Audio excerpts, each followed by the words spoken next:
Hey guys, it's Celine and it's Monday, 20th of September 2021. Um, it's weird. Weirdness all around the place. It says daddy. There's a reason, a very specific reason why this is funny at this particular point, okay?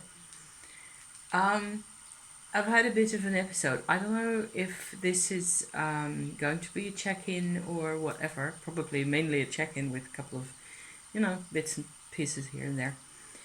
The thing is, it's a full moon tonight, I think, or tomorrow, somewhere during the day, over here, where I am, that is, in the Netherlands.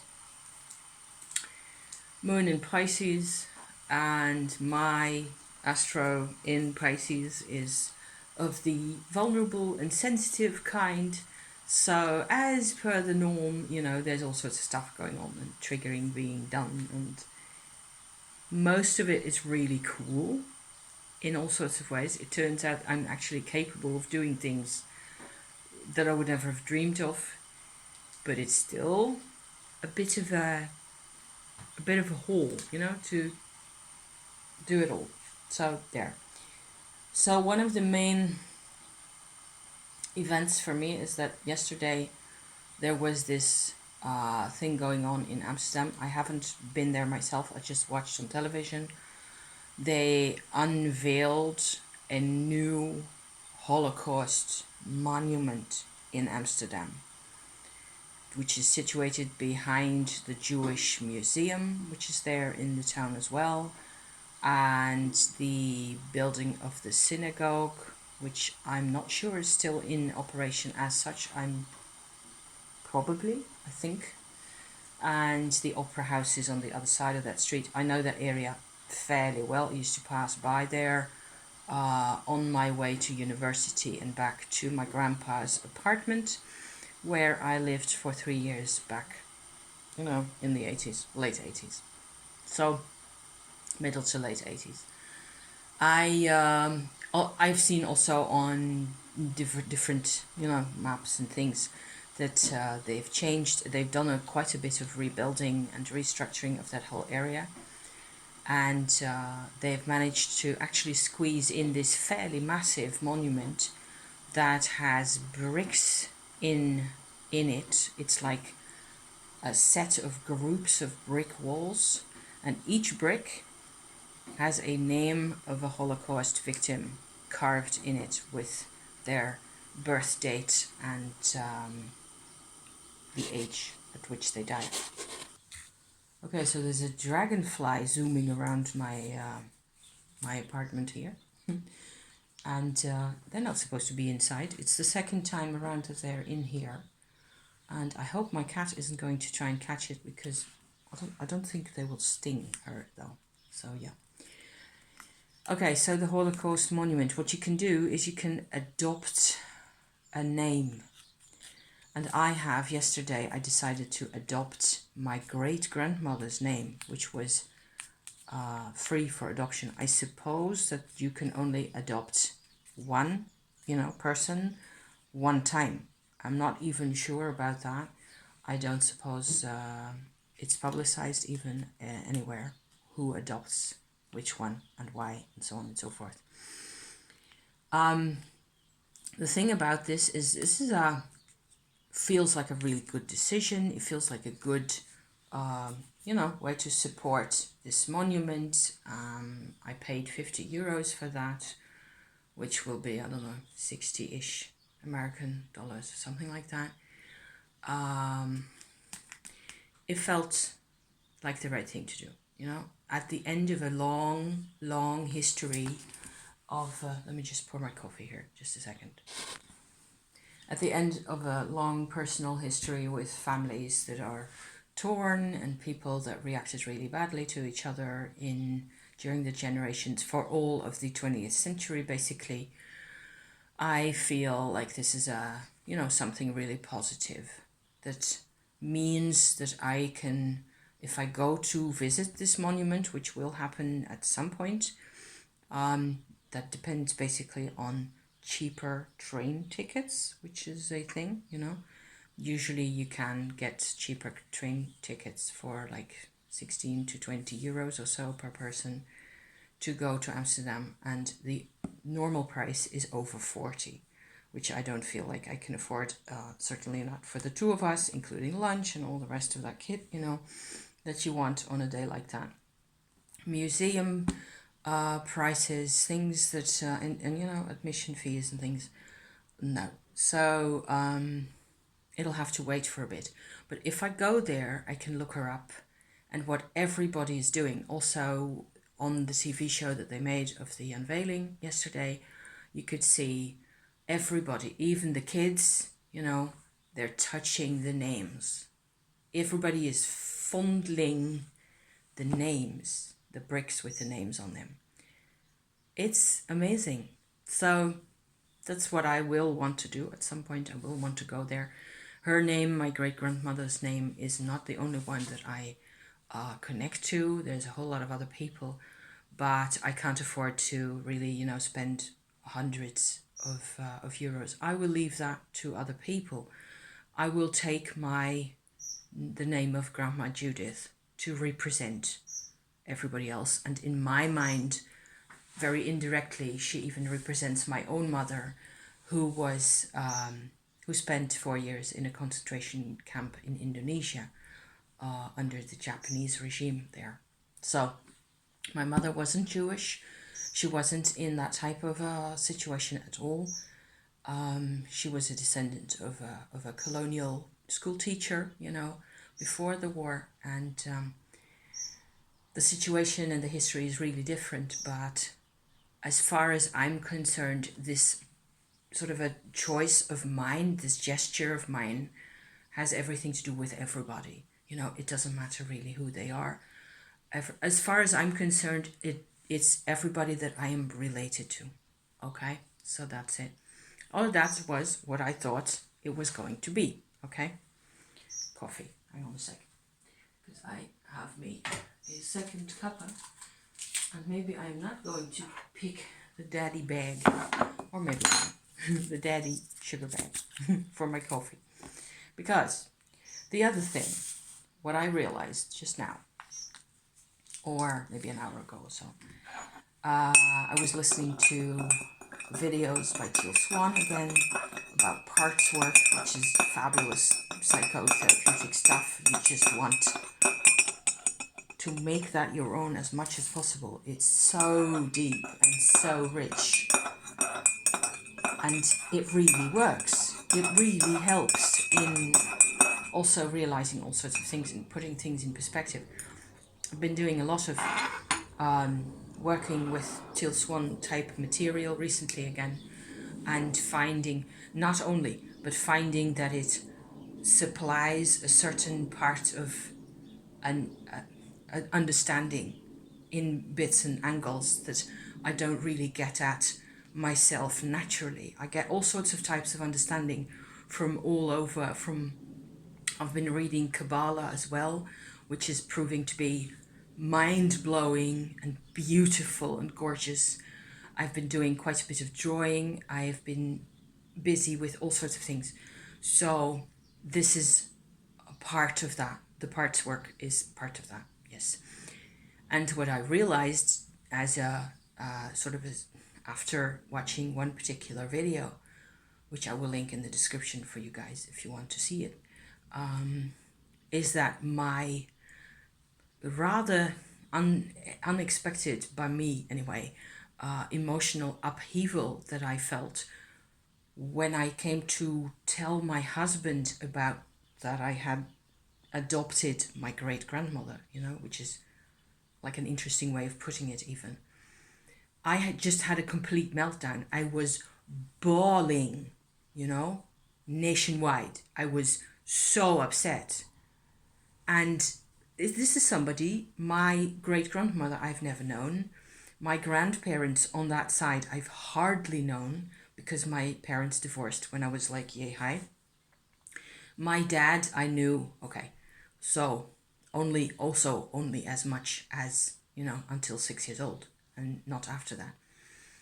What I realized just now with the Teal Swan episode was that the fact that it was so emotional for me, connecting in in a way that is like unmistakable and unchangeable with my great grandmother and her relatives, even though, I don't know anything about them other than what I've been told, which is like teeny tiny.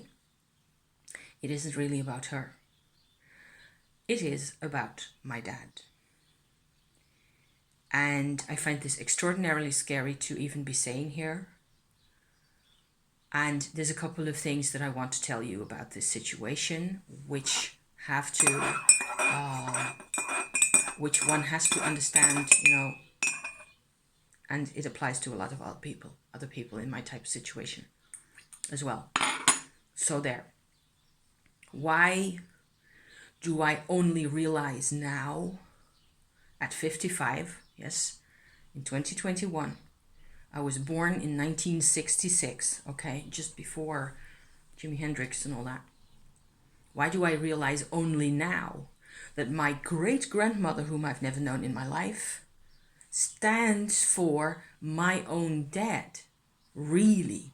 Not only in the rational manner that I was describing just now, that you will just have to financially, so to speak, stand for all the other victims, including my own mother, and the suffering in the camps that my grandmother on her side went through, and all the impossible things that they had to go through, and the impossible 20th century in general, That's the rational approach. In here, in my gut, my father is still alive. Why is it so hard for me to know this? Because of the way he behaves. I have to be able, which is like impossible mental gymnastics or emotional gymnastics so far. It has been impossible.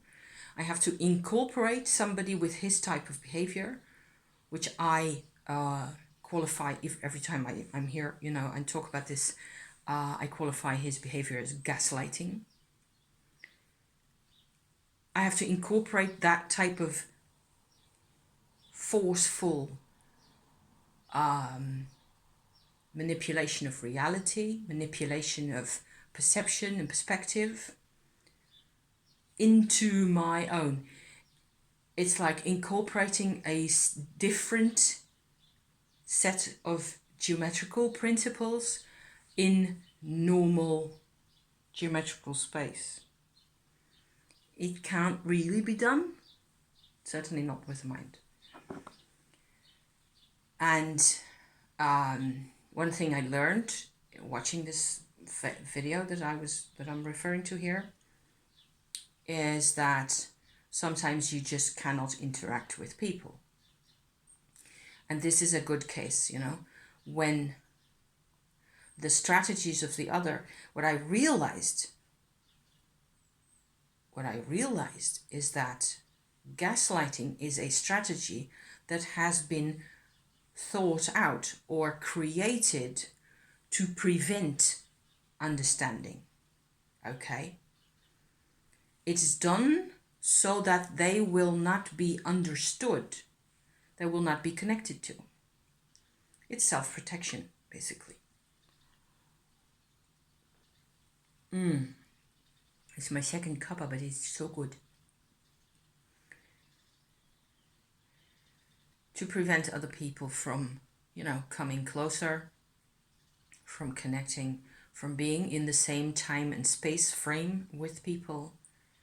There's reasons for that.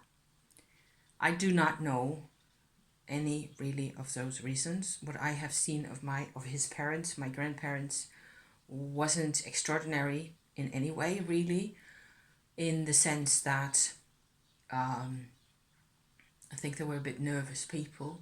That's what I remember. But everybody was always very, very kind to me personally because I was a kid, and that was my problem, A lot of people out there are in my type of situation where you just don't know what it is that you are carrying on your back with you the whole time. because you didn't really incur their wrath yourself. I incurred my mum's wrath often enough, so it was easy for me to blame her. I have a real split down the middle. I have a little painting upstairs. I should have brought it. I don't know how to link in an image in here in this video, other than stopping the video again and going and getting it, which I can do, and it might be worth it. Hang on. Going to get my painting, okay? And here it is. This is my self-portrait that I painted when I was 8 years old, or probably 7.5 or something. Of myself in 3 types of paint and a black type of, it's ink really, just a water-soluble type ink that I used. The red has faded quite a bit, but you can still see the 3 colors, like so. And I think this is just so expressive. I still remember making it in school back in that day and being aware that I was painting myself, that I was sort of drawing an auto-portrait that I was going to give to my mum. And of course, it took me ages, just like with everything else, to realize that those colors really represent other ways of thinking in this case, and other ways of feeling. And that these 2 colors, whichever is which, you know, represent my parents. And the red color down here with the little bits of green and yellow that are in there, the red color is me, my body anyway, that I felt and saw at the time.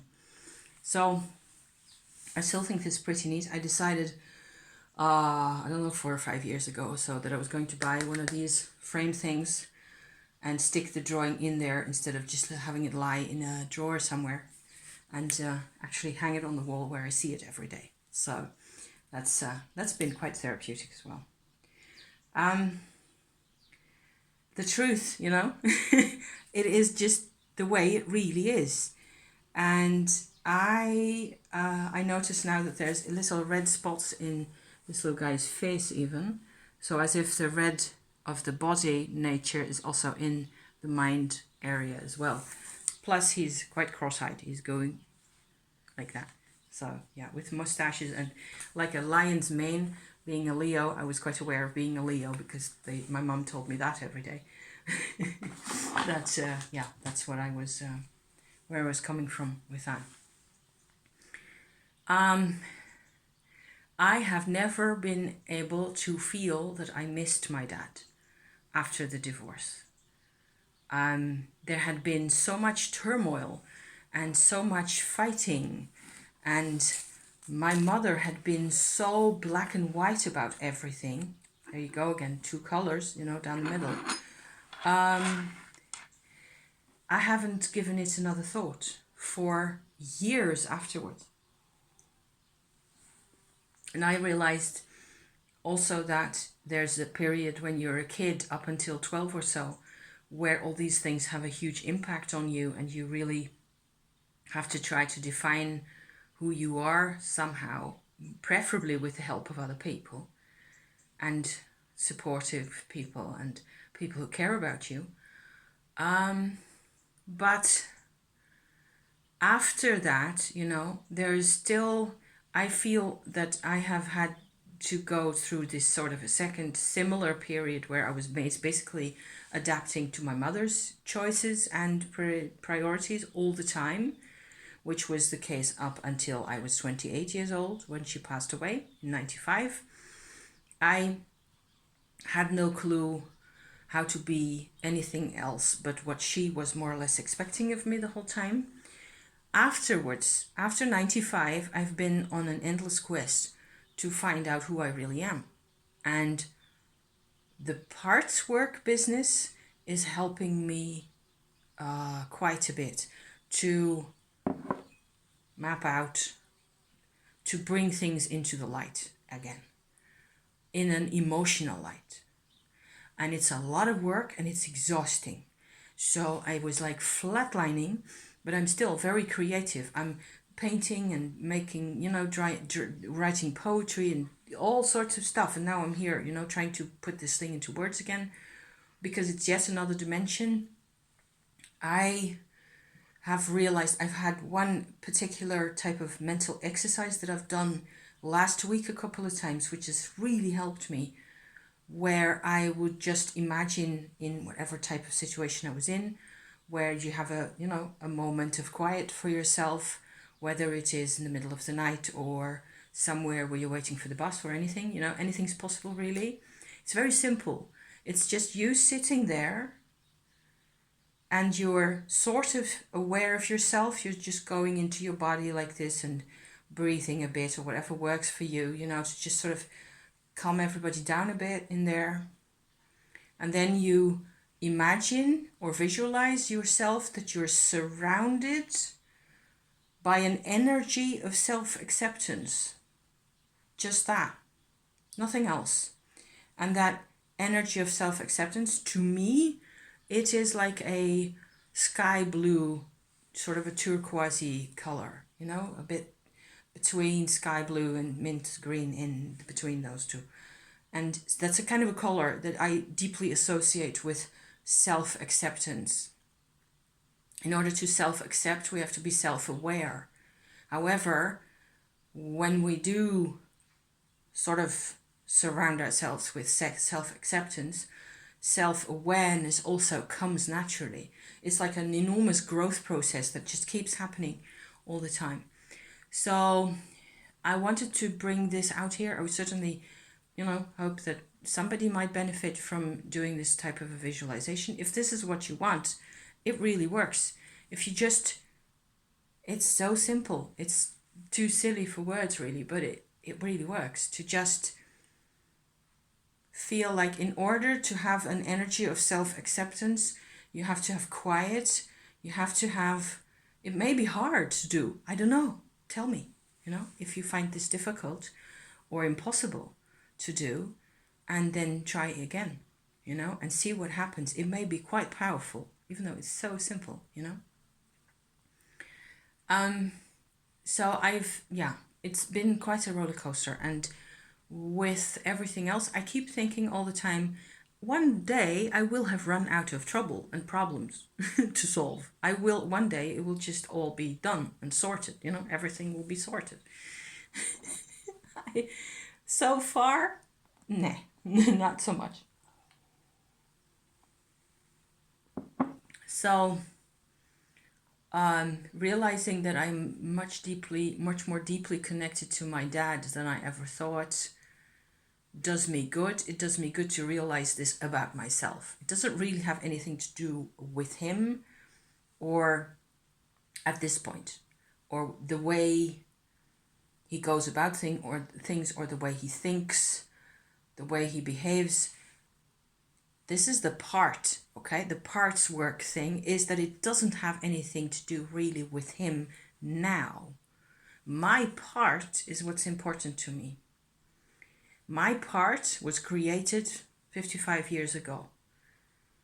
And that allows me to be aware of the things inside me that are important to me. If there's something that is massively important to me in my psyche, in my emotional life, and I am not aware of it, or I cannot name it, I cannot identify what it is, where it comes from, I am skewed. I am, off to one. I will not be aligned ever. So I have to just keep at this for a little bit longer. And it's funny really how making this choice for my great-grandmother actually has a whole trail of a comet's tail really of consequences for me. And that's often the case. I've seen that happen quite a lot already. And it hurts, and that's fine. The important thing for me always to realize in this kind of a scenario, in this type of situation, in these types of days with these things going on, is how tired am I really?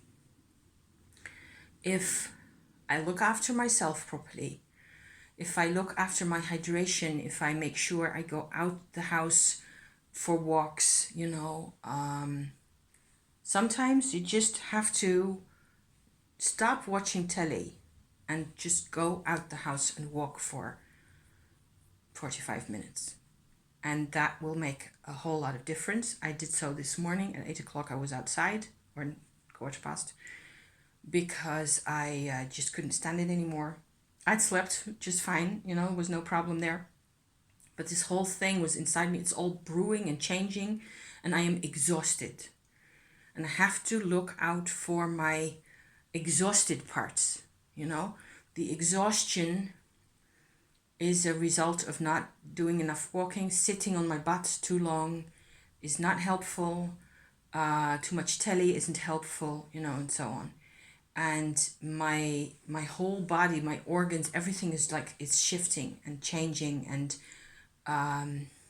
working and detoxing and doing stuff, So doing a bit of Tumo here and there in order to, because that really helps. And Tumo really provides energy to my systems. So that's a big help every time, but it's not enough. Only Tumo, it cannot help me understand things, and it cannot make me do my 45 minutes out the house, It cannot provide me with drinking enough water. I still have to make those decisions myself each time. So there. Lots of good things, really, and quite grateful, and like what my husband understood yesterday of my great-grandmother being a part of this, this family line like this, was also important, is that I get a sense of actually being related to some people with a personal history. And that is one other thing that has freaked me out over the past years, again and again, is that it seems like my life, and I know I'm also not the only one in this, was set up. I was set up in my life with all these people and all these problems and the trauma that everybody had to go through, including my dad, by the way. Both my parents were traumatized people, It's not, they did what they could with what they were given. But with all that, it looks like it was planned. I was set up to be as disidentified with other people as possible. I have no Jewish context that I can refer to. I have to find context inside myself.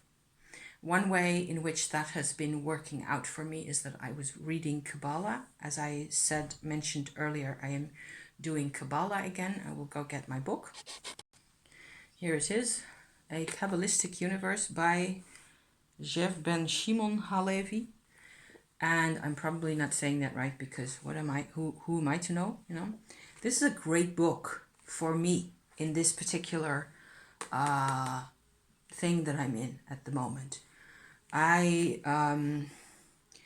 So far I have seen about, where was I? I have a page holder in this somewhere, or I did, and it's gone now. Anyway, there's a couple of trees of life in here, trees of, the well-known tree of life scheme with the, here's one, like so. There's a whole set of these with different names filled in. So it's not one tree of life, really, although it is, of course, at the root of it all, behind it all. But there's all sorts of different interpretations of the actual Kabbalistic tree of life. And I just find it so enriching, and so, it's like I must have done this in a former life. I am positive of it. It has always drawn me to it. But you have to do a bit of growing up, I suppose, before you can actually really dig into it and sort of start to make sense of things more and more. And it's working. It's just gorgeous the way it seems to, this whole tree of life thing seems to allow for me also emotionally to find places for things, to understand when things are difficult, what it is that you can sort of pinpoint on your tree of life, where it is that's happening, what it is that's happening. And even the filling in the bands of the tree of life with the tarot cards, I'm studying that on and off between other things, you know, and it's just fascinating. And you get this, I love this sense, which I think is potentially Jewish, you know, of different types of symbolism in impacting each other. And you are sort of self-aware in the middle of all this symbolism, and a part of the symbolism is inside you. It's very visceral. It's a very direct connection. It's very personal also. I find this hugely fascinating. And thanks to the fact that I was not allowed to identify with anything or anybody, I can afford to read whatever the hell I like, you know, and have my own opinions and my own ideas about everything. And I, so far, I am not hurting anybody with my thoughts on. I don't even try to think about Judaism or being Jewish at all, because I find that uncomfortable. It's because I don't have an identification that much for myself, because it wasn't supplied to me. I don't like identifying anybody else, which makes me really powerless, which is what the situation I'm in. So all I can do is accept vulnerability, accept accountability for those things, and stay out of trouble, you know, which is what you have to decide to do anyway. A lot of the times you have to protect yourself somewhere, you know, because you can't afford to get yourself overloaded in situations where people want to make you, you know, follow their path. Don't follow their path. Follow a path of your own. You know, that's my... So that's half an hour. Did I actually do this for half an hour? Yes. Thank you so much for being here again. I always say the same things, don't I? A lot of people do that. To, you know, tie a ribbon on the end of the video. Thank you for being here. Thank you for watching and listening to me. And I think I will upload this as is, because this is as good as it's going to get today. And there will be more progress reports later on. And I have 5 new types of dirt that I have to process into my bottles, which and I also have a plan to make more scented candles. So maybe this week I actually get to, you know, be a bit more in those things and be a bit active and not have to fry the neurons the whole time. Okay? Let's be on our own path. Let's have a nice day. Thank you for watching. Bye.